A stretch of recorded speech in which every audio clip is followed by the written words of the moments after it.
दोस्तों, आज मैं आप लोगों को एक ऐसी कहानी के बारे में बताने जा रहा हूँ जो आपको इंस्पायर तो करेगी, साथ ही आपको आपकी लाइफ की इम्पोर्टेंस भी बताएगी। ये कहानी आपको ज़िंदगी का असली पाठ सिखाएगी और आपको प्रेरणा का स्रोत बनेगी।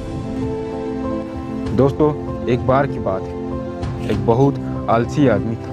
शारीरिक रूप से स्वस्थ होने के बाद भी वो भिखारी की ज़िंदगी गुजारता था।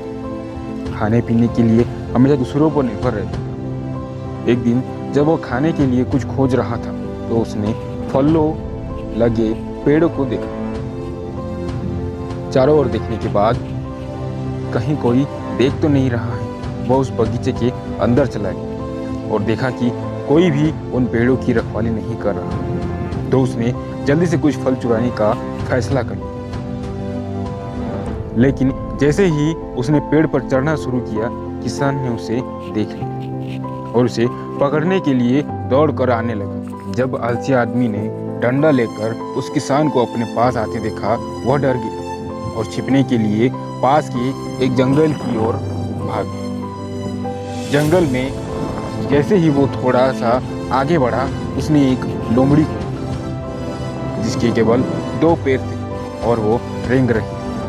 आलसी आदमी ने सोचा, ऐसी हालत में यह लोमड़ी कैसे जिंदा रह सकती है? लोमड़ी भाग नहीं सकती। वह कैसे खुद के लिए खाना ढूंढने या अन्य जानवरों से अपनी रक्षा कर सकती है और कैसे जीवित रह सकती है? तभी अचानक उसने देखा कि एक शेर अपने मुंह में एक मांस का टुकड़ा लिए लोमड़ी की ओर आ रहा है। सभी जानवर भाग गए और आलसी आदमी खुद को बचाने के लिए पेड़ पर चढ़ गया।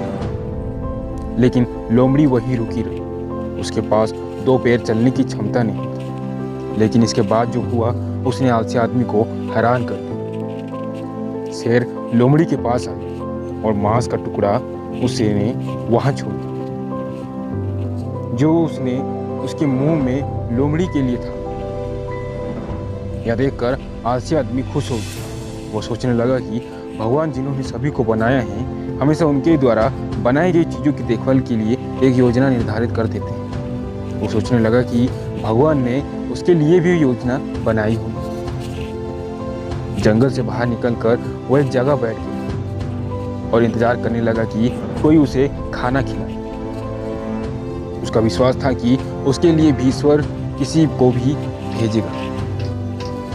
लेकिन जैसे जैसे समय बीतने लगा, वो सड़क पर देखता रहा, अपने भोजन की प्रतीक्षा करता रहा। वह 2 दिन भोजन के लिए इंतजार करता रहा। अंत में वो अपनी भूख को सहन नहीं कर सका और भोजन की तलाश में चल दिया। रास्ते में उसे एक साधु महात्मा मिले। उसने साधु को पूरी घटना बताई। साधु ने उसे कुछ भोजन और पानी दिया। भोजन करने के बाद आलसी आदमी ने साधु से पूछा, महाराज, भगवान ने उसे अपंग लोमड़ी पर अपनी दया दिखाई थी, लेकिन भगवान ने मेरे लिए इतना क्रूर क्यों किया? भगवान ने मेरी मदद के लिए किसी को क्यों नहीं भेजा? उसकी बात सुनकर साधु ने मुस्कुराते हुए कहा, यह सच है कि भगवान के पास सभी के लिए एक योजना है। आप स्पष्ट रूप से सब कुछ भगवान की योजना का एक हिस्सा है, लेकिन बेटा, तुमने उनकी बात को गलत तरीके से लिया है। वो नहीं चाहते थे कि तुम लोमड़ी की तरह रहो। वो चाहते थे कि तुम शेर की तरह हो।